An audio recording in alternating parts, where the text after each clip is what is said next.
Sobat Brojo, balik lagi di acara podcast Ngopi Mas di SMK PGRI Donorejo dengan aku Arun sebagai hostnya. Kali ini di samping aku ada seorang bintang tamu nih. Halo Bu Mutia. Hai, Gimana kabarnya Bu? alhamdulillah baik. Kamu gimana nih kabarnya? Baik juga dong. Alhamdulillah. Jadi Sobat Brojo, Bu Mutia ini adalah guru baru di SMK PGRI Donorejo yang mengampu mata pelajaran bahasa Inggris. Ya kan Bu? Iya, bener banget. Kira-kira yang jadi apa ya? Kok Bu Mutia bisa kepikiran buat mengampu di mata pelajaran bahasa Inggris tuh apa ya? Oke, mungkin yang pertama mau ceritain alasanku ya, kenapa kok aku bisa ambil jurusan bahasa Inggris gitu. Sebenarnya dulu dari SD itu suka banget kayak misalnya ada bahasa Inggris sesuatu gitu, terus aku translate aku cari artinya di kamus gitu ya, dan kayaknya menarik nih untuk bahasa Inggris gitu. Dan setelah itu semakin aku naik SD, naik SMP dan sampai SMK, jadi aku minat di bahasa Inggris. Dan tak pikir-pikir juga ketika kita menguasai bahasa, kita juga bisa menguasai dunia gitu. Asik gitu ya berarti Bu? Iya, dulu pengen banget bisa jalan-jalan ke London sih. Cuma sementara ini belajar bahasanya dulu kali ya. Keren. Terus kan Ibu tahu sendiri kan ya di lingkungan kita itu kayak bahasa Inggris tuh belum luas gitu loh Bu. Iya, memang. Karena kurang tertarik, anak-anak kurang tertarik gitu ya. Dan Iya betul. beberapa minggu setelah saya ngajar di SMK PGRI Donorejo, jadi mereka juga merasa kesulitan ketika saya minta untuk reading misalnya ya, atau speaking, mereka pasti ngeluh, angel loh Bu, sulit loh kayak gitu. Dan apa ya, mungkin juga minat mereka yang kurang karena bagi mereka juga, karena kalau nggak cinta katanya nggak suka gitu ya. Dan Iya, benar. jadi ya mungkin belum ada minatnya aja untuk anak-anak sih ya. Kedepannya mungkin bisa lah untuk gimana caranya biar anak-anak bisa tertarik ke bahasa Inggris gitu ya, paling nggak mereka bisa lah gitulah untuk masa depan mereka terutama. Paling tidak dasar-dasarnya tahu Iya, gitu ya. benar banget. Biar nggak susah ke depannya. Jadi kan nggak bisa dipungkiri kan beberapa aspek di kehidupan kita juga sudah menggunakan bahasa Inggris gitu. Kita nggak harus pinter sih, cuma kenapa sih apa salahnya tuh toh misalnya kita bisa untuk bahasa Inggris gitu. Tuh dulu Bu Mutia kuliah atau Ya, kuliah jadi gimana maksudnya nih? kuliah di mana gitu Oke, Bu? kuliah saya di STKIP PGRI Pacitan. Oh di Pacitan. Di Pacitan juga dong. Berarti ya Bu. Iya, dulu pengen di UNS sih, cuma karena waktu SBMPTN nggak lolos, jadi ya udahlah gitu. Hitung-hitung kita belajar di kabupaten sendiri, siapa tahu juga bisa membangun dari kabupaten kita gitu loh, potensinya. Ini kira-kira selain Bu Mutia ngajar di SMK PGRI Donorejo ada fokus lain di luar? Ada. Jadi selain di SMK, saya juga komisioner PPK. Jadi PPK itu adalah salah satu penyelenggara pemilu di kecamatan, Mbak. Jadi nanti tanggal 14 Februari 2024 itu kan ada pemilu, dan kita prepare dari sekarang gitu. Dan PPK itu adalah panitia pilihan kecamatan yang notabene juga di kecamatan gitu fokusnya. Iya. Ini boleh ceritain nggak ya Bu pengalaman Ibu waktu pertama kali belajar bahasa Inggris? Pertama kali belajar bahasa Inggris, seingatku dulu tuh belajar bahasa Inggris waktu ada KKN dari UMS atau UNY atau UMY ya. Jadi UGM, UGM. Nggak tahu dari UGM guys. Itu kan mengadakan KKN di desa kan. Waktu itu untuk tempat tinggalnya kan di dekat rumah, di depan rumah, di rumahnya Mbah gitu. Dan saya juga sering sharing-sharing sama kakak mahasiswanya gitu loh. Dan waktu itu masih benar-benar nggak tahu yang bahasa Inggrisnya ini tuh apa, dan pokoknya nggak benar-benar belum tahu banget lah tentang bahasa Inggris. Waktu itu dia mas mahasiswanya juga menyampaikan, kamu kayaknya tertarik di bahasa ya? Iya sih mas, kalau bahasa Jawanya waktu itu ternyata bahasa Inggris itu bahasa Inggrisnya ki asik Mas. Dadi ki ngartekne dilit-dilit ngartekne ning kamus, dilit-dilit ngartekne. Jadi ya dikit-dikit tuh apa ya Mbak, asik aja sih. Gimana ya? Aku nggak bisa menerjemahkan waktu itu gitu. Intinya waktu itu mas mahasiswanya juga sampai tahu kalau aku tertarik sama bahasa gitu loh. Kayak baru nyoba-nyoba tuh sama lepas suka. Nah, bener banget. Jadi nyoba-nyoba kok asik gitu loh. Kok kelihatannya belajar bahasa itu nggak sesulit yang aku bayangkan gitu loh. Ya apa ya? Karena mungkin dari kecil saya nggak suka matematika ataupun dengan hitung-hitungan itu saya nggak suka. Jadi yang mungkin itu membuat minat saya ke bahasa. Entah bahasa Inggris ataupun bahasa yang lain. Saya juga kadang suka kayak di bahasa Bali itu suka cari artinya apa ini gitu loh. Jadi selain bahasa Inggris bisa penasaran juga dengan bahasa yang lain gitu. Berarti kebalikan ya sama saya. Saya Iya. suka matematika. Nah, Kan itu. kita hitung-hitungan tuh kayak asik gitu loh. Nah, ya kita beda, maksudnya kita beda selera lah. Maksudnya mungkin juga otak kanan dan otak kiri kan juga pengaruh juga gitu. Terus ini untuk kira-kira untuk beberapa tahun ke depan yang bakalan ibu lakuin apa ya? Planning.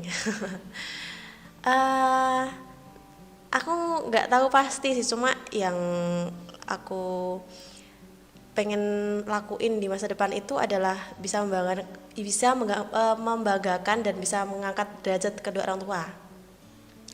Karena gini, kebetulan background saya itu bukan dari orang yang punya ya, mungkin dari menengah ke bawah, dan saya cuma pengen membahagiakan dan membanggakan beliau sebagai orang tua, biar ya bangga punya anak seperti saya, entah dengan acara apapun gitu loh. Ya harapan saya mungkin itu sih. Tapi kalau untuk planning itu kehidupan saya mungkin apa ya, menikah kali ya. Iya. Agak di luar. Iya. Tapi target menikah umur berapa ya Bu? Kalau target, saya pernah punya target itu usia 22 tahun dan sekarang usia saya sudah 24 tahun, jadi sudah 2 tahun terlewati gitu. Berarti tidak itu ya, terlaksana. Ya mungkin juga belum ya, karena saya nggak tahu rencana Tuhan itu seperti apa. Mungkin juga memang yang terbaik seperti ini. Ini waktu pertama kali ibu ke SMK PGRI, kira-kira nyaman atau enggak? Oke, sebenarnya kalau dibilang orang baru, saya juga nggak baru-baru banget, karena saya ada alumni SMK PGRI Donorejo juga tahun 2017. Iya. Jadi kalau dibilang orang baru juga bukan, kalau orang lama juga bukan gitu. Ya kalau perasaan pasti bahagia sih, karena bisa kembali ke sini dengan suasana yang berbeda pastinya. Sama juga sewaktu ngajar kan ada anak yang bawa bekal. Nah dulu kan saya juga bawa bekal, dan itu membuat saya rindu dengan teman-teman SMK saya, dan ya tapi kan juga nggak akan pernah bisa terulang kembali gitu loh. Iya, kayak kangen gitu ya. Kangen banget, karena dulu biasanya di kantin sama teman-teman, terus kalau sekarang sih di belakang masjid itu ya, itu kan dulu kelas saya sama teman-teman, terus suka kayak berjemur gitu. Jadi waktu itu kan entahlah, setiap saya mengunjungi setiap tempat di beberapa ruang SMK ini ada banyak hal yang saya rindukan, tapi ya Nih ibu dulu di jurusan apa ya kalau boleh tahu? jurusan multimedia. Wah, Iya. Kakak tingkatnya Mas Bagas ya. Iya. saya di jurusan ATKP, perkantoran. TKP, oke. It's okay, nggak apa-apa. Terus Iya. Sebelum lanjut, ini coba Kak Arum cek juga ini. iya sebentar. Oke guys, jadi kali ini aku bakalan jawab pertanyaan kalian seputar PPDB ya. Yang pertama, apakah bisa daftar offline atau datang ke sekolah? Kalian bisa melakukan pendaftaran dengan dua cara itu guys. Yang pertama offline, kalian bisa datang ke sekolah kalau kalian penasaran sama sekolah kita sekaligus melakukan pendaftaran. Yang kedua, kalau kalian mager ke sekolah, kalian bisa melakukan pendaftaran secara online. Nanti linknya akan kami taruh di deskripsi ya. Terus yang kedua, berapa maksimal dalam memilih sekolah untuk SMK? Itu tuh sebenarnya sesuai dengan minat kalian sih. Kalian maunya di jurusan apa? Kalau apa ya, bakat kalian itu ada di apa, terus kalian bisa ambil itu gitu. Jadi tidak harus apa ya, nggak harus ikut-ikut temen gitu loh, asal sesuai bakat kalian aja gitu. Oke, jadi kita lanjut ke podcast yang tadi ya. Ini Bu Mutianya ada di sini. Oke. Tadi kalau nggak salah aku tuh kayak denger Bu Mutia soal pengalaman pertama di SMK ya. Iya. Ini aku ada pengalaman, aku ceritain sedikit ya. Oke, silakan. Jadi dulu tuh waktu aku masuk ke SMK ya, tuh sempet bingung. Jujur aku milih jurusan itu bukan karena aku minat di jurusan itu tahu. Karena aku ngikut temen gitu. Ceritanya kan dulu waktu di SMK aku bingung kan mau ke SMK mana. Jadi tuh aku ikut temen doang Bu, beneran. Oh ya. Katakan temanku mau ke sini gitu, SMK sini. Terus aku ikut aja di situ. Tapi kan berhubung aku nggak suka sama jurusan yang dia pilih, jadi aku kayak ini cap cip cup aja, jujur bener. Aku cap cip aja milih jurusan itu. Terus beneran keterima gitu. Oke. Terus pas coba apa ya awal-awal masuk, itu aku udah lumayan suka sama jurusannya, kayak oh ini ternyata asik juga gitu, nggak ngebosenin. Oke. Jadi kamu udah kenal sama jurusan yang kamu ambil dong berarti ya? Udah kenal banyak gitu ya. Banyak kenal. Pas belajar awal-awal jujur kayak susah ya, susah apa sih namanya, nyatu gitu. Oke, adaptasi gitu ya. Susah adaptasi. Oke, it's okay. Terus pas lama-lama bisa mampu gitu di jurusan bisa ini. ngikutin gitu ya. Bisa. Kadang tuh aku juga mikir gini, ketika apapun yang sudah terjadi di dunia ini sudah digariskan sama Tuhan. Dulu aku waktu kuliah itu ketemu quotes sampai itu tak taruh di skripsiku. Katanya gini, ketika Tuhan itu menunjukkan apa yang kamu pilih dan itu berarti restunya Tuhan. Tapi ketika kamu milih sesuatu dan Tuhan menjauhkan kamu dari situ, berarti ya itu petunjuknya Tuhan gitu, ngelindungin kamu dari sesuatu. Kayak mungkin seperti itu sih kesannya. Ini apa ya? Ibu ada pengalaman yang kurang apa gitu di SMK? Kayak kurang mengenakan atau yang bikin ibu inget terus? Kayaknya apa ya, dulu mungkin suka dijailin sama temen ya. Jadi dulu itu di waktu aku sekolah di SMK ini ada 3 jurusan juga sama, seperti ada multimedia, ada APK waktu itu administrasi perkantoran, dan yang terakhir adalah TSM. Jadi yang teknik sepeda motor dan otomotif ya.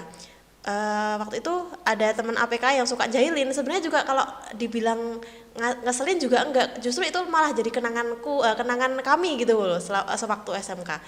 Jadi kan saya waktu piket itu kan suka naruh itu yang buat tempat naruh debu itu apa namanya? Tempat sampah? Bukan, yang untuk ya pokoknya. Oh, yang itu. Iya. Apa sih namanya? Aku lupa juga namanya. Oke, itu ya. Hah? Pengki. Oh iya, pengki. Ya benar banget. Cikra. Itu. Oke. Menurut bahasa Jawanya cikra ya, cikra. Jadi taruh di depan pintu kelas, dan itu dibawa temanku ke kantin gitu loh. Jadi namanya dia jurusan APK waktu itu. Dia suka banget jahilin aku. Dan aduh, itu salah satu kenangan yang mengesankan di SMK sih juga. Itu ceritanya mau ke kantin makannya pakai cikra. Ya. mungkin. Oke. Dan selain itu mungkin teman-temanku satu kelas sih yang waktu itu katanya guru-guru termasuk kelas idaman mungkin kalau pakai kata-kata sekarang. Jadi waktu itu kami kelas terkompak. Jadi waktu itu kelas multimedia itu di angkatanku itu adalah yang paling yang paling disiplin katanya, mungkin yang paling dan ya dari sekian kelas itu katanya seperti itu dulu. Jadi ya kangen juga gitu loh, pasti kangen juga kembali ke SMK waktu itu jadi kangen nih. Bener dong, pasti teman-teman Indonesia juga kangen sama Bu. Oke. Aku dulu juga kayak gitu nih? sih. suka dijailin gitu kan. Heeh. Tapi aku lebih suka ngejailin temen daripada dijailin. Oke, itu karma mungkin ya. Jadi kamu dijailin karena kamu kan jailin temanmu. Iya, tuh aku suka pernah kan waktu kapan ya? Waktu SMP. Heeh. Aku tuh nggak sengaja narik kursi temanku. Oke. Bukan nggak sengaja sih, emang Sengaja. bercanda. Heeh. Itu kan narik kursi temanku, terus dia tuh nangis. Aku di situ ketawa aja gitu, kayak kan bercanda gitu kan. Terus katanya dia kesakitan. Iya. Terus aku habis itu minta maaf terus dia nangis. Mungkin kalau Mbak Arum pengalaman di SMK ini selama kamu sekolah di sini apa nih kira-kira? Pengalaman ini dari pertama aku datang ke sini Oke, ya, Bu. Itu tuh aku ikut kayak enggak sih, gak ikut kayak belajar bikin video. Oke. Jadi tuh aku beberapa kali take video gitu kan. Iya. Bener-bener ngelatih kepercayaan dirianku. Oke. Kan dulu aku jujur pemalu banget ya, Uh-uh. gak pede apa-apa. Terus sekarang pas dibelajarin itu juga ya lumayan lah. Oke. Apalagi ya? Mungkin apa ya? Lebih berani aja sih. Kayak kalau ada yang denger kata-kata nggak enak gitu ya, itu kayak bodo amat, udah nggak ngedengerin. Iya, memang kadang itu kita juga butuh sifat bodo amat ya untuk sesuatu yang nggak penting gitu. Kadang susah ya, tapi juga ya udah bodo amat aja gitu. Iya, Kak, mungkin harus banyak mencoba. Iya, waktu itu Mbak Arum diajak Mas Bagas ya di video dibikin video itu. Dipakai apa ya untuk video-video seperti itu gitu. Itu pertama tuh dibikin apa sih ya itu? Buat event pertama. Oh iya, Oke. buat event itu Projo Fest namanya. Oh iya. Itu tuh kayak ulang tahun sekolah, Bu. Terus kan itu cukup meriah, Cukup meriah. banyak acara juga kan. Terus yang kedua ya ini podcast ini. Podcast ini. Diajarin Diajarin. biar pede juga. Harus Enggak. dong. Iya. Siapa tahu nanti semisal kamu kalau dari sini ada apa ya peluang buat kamu, mungkin ada kamu dijadikan model atau apa gitu. Bisa. Iya, amin ya.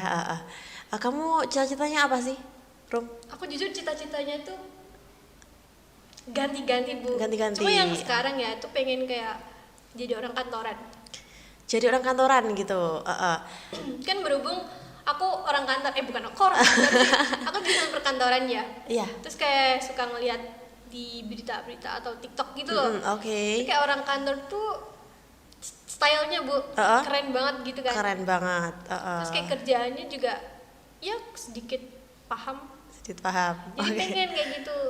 Kan kalau orang kantor tuh udah pasti tinggi gitu ya. Bukan pasti tinggi, Bu, kayak pasti kayak derajatnya bisa Karir. Hah. Jenjang karir gitu mungkin maksud kamu. Oke. Karir, ngomong-ngomong karir berarti kamu pengennya kerja di kantor ya sementara ini gitu. Karena kadang itu cita-cita itu bisa berubah, guys. Dulu aku juga gitu. SD atau TK dulu pernah pengen jadi guru. Kemudian naik pengen jadi host. naik pengen jadi host makan waktu itu karena saya membayangkan ketika kerja sambil makan itu rasanya kayak gimana gitu. Enak ya. Kayak Kenyang enak ya, juga. guys. Kenyang dan dapat uang pastinya. Terus sekarang cita-citanya jadi guru kesampaian. Sekarang ya waktu itu saya nggak terlalu minat jadi guru sih.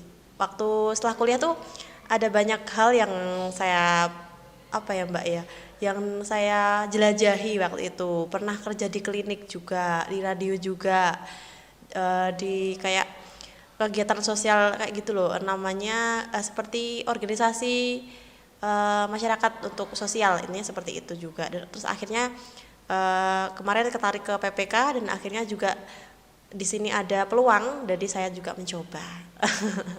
Ini tadi ngomong-ngomong soal radio ya, Bu. Iya. Itu gimana sih tipsnya biar bisa pede gitu di umum? Kayak kalau pas public speaking gitu. Oke, pede. public speaking ya. Saya nggak tahu pasti sih gimana tipsnya, gimana ya Mbak ya. Karena mungkin yang pertama kalau di radio itu waktu itu minat, jadi saya dari kecil suka denger radio, bahkan sampai sekarang itu suka. Ya sekalipun mungkin ketinggalan zaman ya guys ya, karena sekarang mungkin eranya podcast, eranya YouTube, eranya TikTok ya. Iya, bener. Eh, minat sih dulu Mbak. Jadi setiap Ramadan, setiap bulan puasa itu ada kuis. Saya ikut kayak gitu. Terus juga suka request lagu-lagu kayak gitu sih. Itu yang pertama. Yang kedua ya karena mungkin karena ketarik cinta ya dengan radio gitu. Saya juga tiba-tiba ada lowongan waktu itu, lowongan kerja jadi penyiar radio, dan saya apply untuk untuk lamarannya, dan ternyata waktu itu di vote, jadi ada beberapa kandidat dan ternyata yang banyak suaranya itu saya. Ini Oke. cara ibu ngatasin apa ya, gugup gitu, nervous di kalau pas ngajar atau apa gitu? Nervous. Nervous sih enggak, cuma apa ya, saya cuma takut ketika saya menyampaikan materi itu anak-anak tuh nggak paham gitu loh. Saya selalu berusaha menanyakan paham ya, atau mungkin ada yang ditanyakan atau seperti itu. Tapi juga namanya anak ya, kadang tuh ketika saya bilang paham, apakah ada yang perlu ditanyakan? Tidak.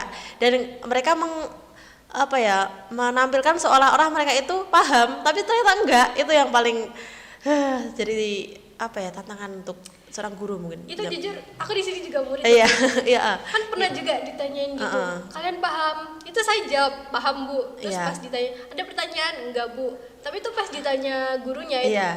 ngeblank, nggak paham apa-apa. Karena itu tuh kayak takut aja gitu, bukan udah dijelasin ya, itu dijelasin di depan. Terus tiba-tiba nanya gitu, nggak paham. Itu takut gurunya marah. Ya enggak sih, karena kan menurut saya guru itu melayani ya Mbak ya. Jadi gimana ya, namanya juga pelayan, otomatis kan kita semisal si anak itu pelayan dalam konteks keilmuan ya guys. Jadi melayani, jadi semisal ada siswa yang mungkin belum paham, mungkin bisa kita jelaskan untuk hal materinya gitu. Oke guys, itu kayak suara dari guru. Iya, surah dari guru ya. Jadi ini untuk teman-teman ya, khususnya murid-murid. Misalnya kalau nggak paham sama materi yang disampaikan, kalian bisa tanya guys, nggak usah takut. Nggak usah takut guys, justru malah itu jadi ngetes kita juga sebenarnya. Kadang saya juga masih perlu belajar dalam memahami kalian juga, karena gini Mbak, ternyata waktu kan dulu saya di sini sebagai siswa dan saya masuk di sini kembali sebagai guru. Berbeda jauh sekali. Ketika tahun 2017 itu saya keluar dari SMK dan saya kembali ke sini 2023, berapa tahun itu ya? 6 tahun, tahu berapa tahun? Ya, sekitar 6 tahunan ya. Anak SMK itu berbeda, sangat-sangat berbeda dengan dulu. Kan kayak ngikut perkembangan zaman Ya, juga ya. sebenarnya pasti terbawa dengan perkembangan zaman, globalisasi yang semakin saya pun juga nggak tahu gimana cara mengontrol gitu loh. Terkadang kalau nggak kita sendiri yang ngontrol. Ya kadang tuh kayak ada orang tua yang bilang zaman sekarang beda ya, nggak kayak zaman dulu. Ya kan emang beda gitu ya. Ya memang sangat berbeda, dan selain zamannya juga penanganan nggak penanganan juga sih, intinya Cara mengatasi. cara mengatasi juga, Lebih intinya kayak gitulah untuk untuk mendidik anak itu juga dengan cara yang berbeda gitu loh, otomatis. Kalau dulu kan itu pasti ditekan terus buat belajar gitu. Belajar. Itu tuh lama-lama kayak anaknya juga pusing kalau disuruh belajar terus. Iya. Kayak nggak ada warna juga gitu. Dulu itu hiburan tuh nggak kayak sekarang Mbak. Sekarang tuh mungkin setiap saat kita bisa menghibur diri ya, menghibur dalam konteks ya kita bisa mengalihkan sesuatu dengan cepat gitu. Dulu kan misal galau ya, dulu zamannya galau itu kita main ke, kalau anak-anak SMK di sekelasku itu kita ke Guyang Wara Mbak, biasanya ke Guyang Wara, atau mungkin kita ke pantai, atau mungkin kita ke Mantai. Dan tempat favorit makan waktu zaman dulu itu di mie ayam galipat di di mana Jatisari ya. Itu favorit saya sama teman-teman pasti di situ misalnya galau-galau itu seperti itu. Dan kan berbeda dengan sekarang ya, kita galau bisa update status ya. Zaman dulu mungkin bisa sih, tapi lebih ke Facebook atau mungkin ya sosial media Facebook yang sedang tren zaman dulu. Zaman dulu. Sekarang ada IG, TikTok, WA itu. Ya, dan ya paling dan apa ya, dulu itu nggak apa ya, beda banget pokoknya ya. Apa ya, apalagi ya mungkin beda, mungkin sih itu ya terkait sosmed dan sebagainya. Dan dulu itu ketika pelajaran itu takut loh Mbak ngeluarin HP itu misalnya pasti di kolong meja kayak gitu. Takut diambil soalnya guys. Takut diambil meja, terus ada juga guru yang semisal beliaunya ngajar itu HP-nya ditaruh di depan meja guru. Sekarang kan enggak gitu loh. Iya. Saya ngajar tapi anak-anak main HP gitu. Main HP kalau enggak juga apa ya, ngegibah sendiri gitu. Kan ini juga kesel ya Bu. Saya juga murid di sini. Ya paham deh. Ya seperti itu ya guys ya. Jadi ini curah dari saya. Dulu ngerasain jadi murid, sekarang jadi guru. Iya, dan saya juga waktu itu sampai mikir gini, apa kira-kira ada karma gitu ya. Jadi dulu tuh apa aku sempat melakukan kesalahan, jadi kayak gini ya jadi guru ya, mungkin apakah seperti itu atau ya nggak tahu sih juga. Sekarang disuruh coba jadi guru ya. Jadi guru ya, kalau dibilang susah juga ya gimana ya Mbak ya, selain guru itu kan tugas yang mulia ya, karena tanpa tanda jasa katanya ya, seperti itu. Ini juga apa ya, namanya kayak simulasi buat besok ngedidik anak. Wah, bahasannya guys. Ya memang dituntut ya jadi ibu tapi belum punya anak sendiri itu seperti apa ya, itu mungkin juga jadi pelajaran buat apa ya, simulasi juga buat bener banget katamu. Bener. Iya. Aku besok kalau misal jadi guru itu kayaknya nggak sanggup deh Bu. Kenapa apa yang buatmu? Kesabaranku ini setipis tisu dibagi dua. Jadi nggak bisa ini kalau disuruh menangani anak-anak.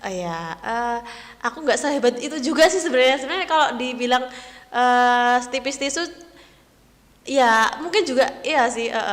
Cuma Mbak, apa ya? Dulu tuh kan waktu di kuliah kan belajar kepribadian ya, dan di sana ada introvert, ekstrovert, ada pragmatis, ada koleris seperti itu, dan saya ternyata masuk di introvert.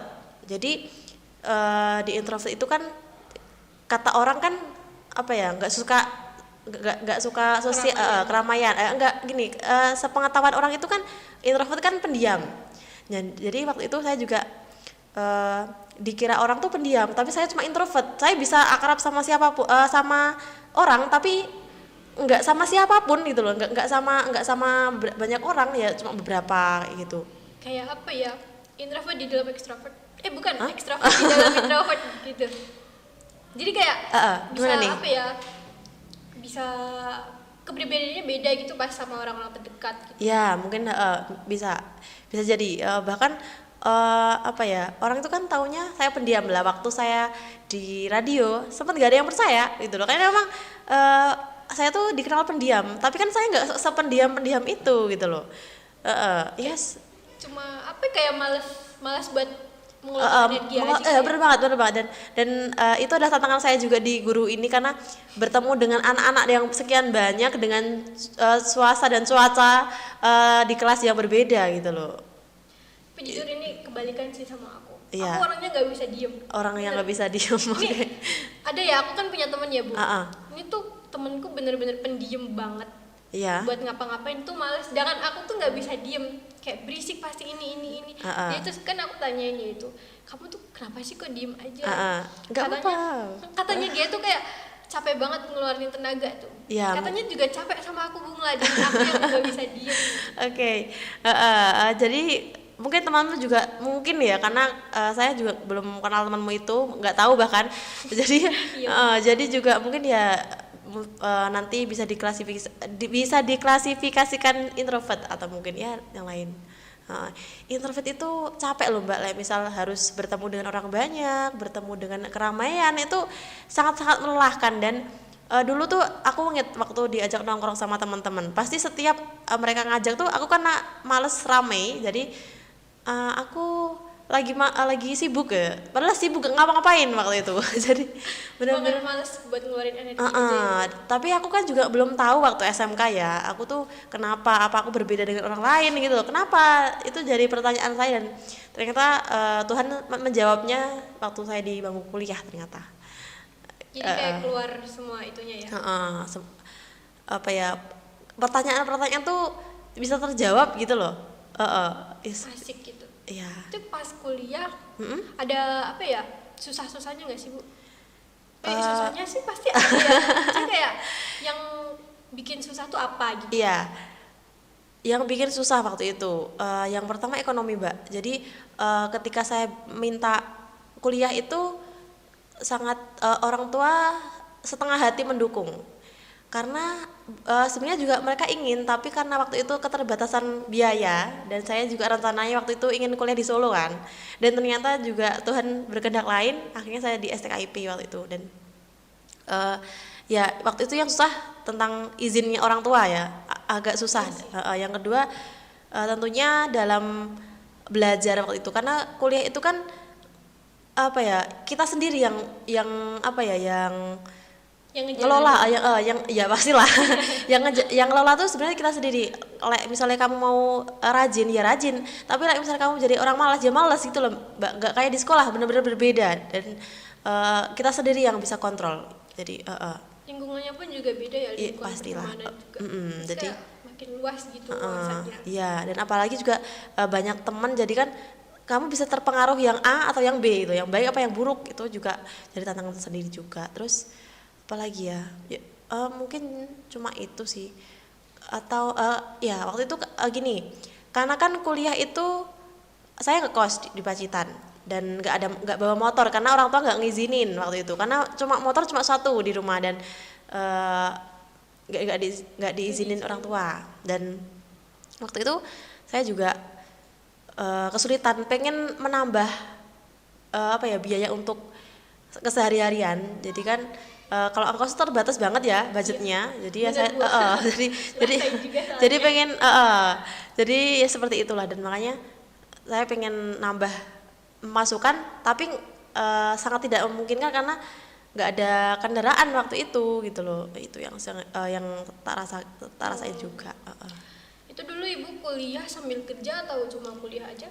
2 tahun pertama itu cuma kuliah, 2 tahun terakhir sambil kerja, sambil les private gitu.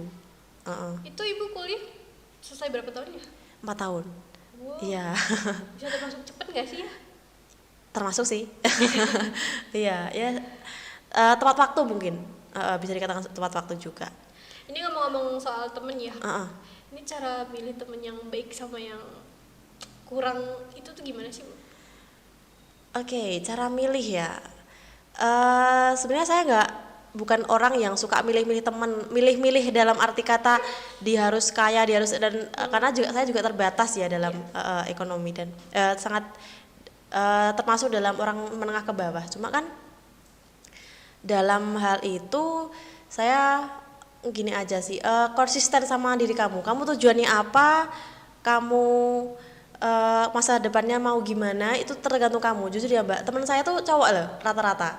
Nah cowok kan kadang juga ke bawah mager, ke bawah alah kenapa tuh harus masuk kuliah itu. Tapi kan segala sesuatu itu dikembalikan sama kamu lagi gitu loh. Ketika mungkin memang benar sih teman-teman saya rata-rata cowok, cuman kan yang bisa kontrol, yang bisa apa ya, membangunkan semangat itu kamu sendiri gitu loh. Kalau maksud kamu memilih biar nggak kepengaruh kan? Iya benar. Jadi ya aku gitu sih. Kadang kan juga kalau temenan ya kita tuh terus kadang terpengaruh juga guys. Ada yang baik, kalau yang baik ya syukur deh kita ikutan baik gitu. Cuma kalau yang kurang baik itu nanti kan juga kitanya ngikut. Jadi malas ngapain. Berasa nggak berasa sebenarnya kalau gitu. Ya intinya apa ya Mbak, tak pikir juga nggak ada tips sesuatu, cuma ketika kamu tahu ini nggak baik ya nggak usah ditiru gitu loh. Kalau menurut saya juga kayak gitu, dan menurut saya ya entahlah ini hanya persepsi saya, Terkadang teman kita yang baik-baik, misalnya yang alim, yang itu nggak asik diajak ngobrol. Tapi ketika kita sama teman yang mohon maaf suka hal-hal yang aneh ya, apa ya, yang kurang tepat, atau mungkin itu malah obrolan kami tuh ngerasa nyambung. Karena ngerasa asik aja. Iya, asik banget. Kadang kayak gitu. Cuma kan kita juga harus kontrol diri kita sendiri. Apa yang menjadi apa ya, yang baik mana, yang buruk mana, itulah. Ya, Mbak Arum juga sudah kelas 11 ya kan ya. Jadi bisalah mengetahui yang buruk yang mana, yang baik yang mana. Ini ngomong soal temen ya, aku tuh juga pernah ada masalah sama temen guys. Gitu. Iya. Terus kan jujur dari apa ya? Dari dulu sih, bukan dari dulu sih. Cuma dari SMK ini tuh emang banyak kan temen cowok juga, Bu. Iya. Terus ya pasti ada lah ya dengar kata-kata yang kurang enak gitu. Katanya kayak, Ibu tau pick me gak sih? Bahasa pick me. Enggak terlalu. Bahasa anak TikTok, Bu. Oke, sorry. Ini namanya Twitter. Jadi Ya, aku pokoknya kayak gitu kan. Terus kayak pengen bergaulnya cuma sama cowok gitu, nggak bisa sama cewek. Oke. Padahal sih sebenarnya bisa aja, cuma kan ceweknya tuh teman sama cewek gak enaknya tuh kayak suka ngomongin gitu loh. Iya, jadi apa ya, ketika sama teman cewek tuh ya kayak gitu. Kadang saya juga nggak milih-milih sih pengennya, pengennya semuanya. Cuma kan ada yang srek, ada yang enggak gitu. Iya gitu. Iya. Kadang yang bikin beda tuh ya itu. Terus kan kalau sama teman cowok ya, Iya. nggak tau asik aja gitu, Bu. Iya, jadi kalau menurut saya juga ngobrol sama cowok itu, jadi obrolan mereka tuh nggak seputar ngomongin orang ya. Sebenarnya sorry, ini saya nggak apa ya, nggak merendahkan kaum wanita, cuma ada beberapa oknum gitu ya yang suka banget gibah, dan mungkin tanpa kita ketahui kita juga suka gibah ya, Mbak ya. Iya bener. Karena kan cewek kalau gibah tuh kayak gak asik gitu. Katanya, tapi juga ya gimana ya. Jadi saya juga cuma punya teman cewek itu dua cewek ini, teman SMK saya, dan sekaligus sampai sekarang kita masih deket banget gitu loh. Ya ini saya nyamannya tuh cuma sama dua orang ini sementara ini gitu loh. Dan memang ya untuk membangun apa ya, katanya semakin tua itu semakin Menipis pertemanan gitu. Nggak menipis juga sih, Mbak, mungkin sempit, Mempersempit. sempit juga relasi circle pertemanan gitu. Dan saya juga sama dua orang ini nggak sama dua orang ini tuh kayak nggak sempurna, apa ya, kayak nggak lengkap gitu loh. Karena kayak capek aja gitu, Bu, sama banyak orang. Iya, ya seperti itulah. Oke guys, jadi itu tadi apa ya, obrolan aku sama Bu Mutia seputar ya pengalaman pribadi lah ya. Oke. Iya. Aku mau bilang apa nih? Kesannya yang bisa Ibu ambil pas udah di sekolah ini apa? Kesan dan suka dukanya gitu deh. Oke, di SMK ini ya, saya bahagia terus. Saya bahagia terus guys, dan saya sih sebagai alumni sini, sebagai pendidik di sini juga berharap supaya kalian, terutama siswa SMK PGRI Indonrojo, marilah kita bangun citra yang baik untuk sekolah ini gitu, terutama dalam kalian berperilaku, dalam bertingkah laku dan bertata krama seperti itu. Diperbaiki lagi. Saya pun juga ya sebagai pendidik juga, apalagi pendidik gitu loh, kalian yang dididik saja sudah punya tuntutan, apalagi saya gitu guys. Jadi juga banyak sekali tuntutan nih pastinya. Ya kita saling memperbaiki diri saja, mungkin seperti itu. Oke guys, jadi mungkin itu aja yang bisa kami sampaikan ya. Obrolannya cukup menarik sih, Bu. Oke. Bener. Mungkin besok bisa ngobrol-ngobrol lagi ya, Mbak Arum ya. Kita atur waktu aja, Bu. Oke. Oke guys, jadi sampai jumpa di video berikutnya.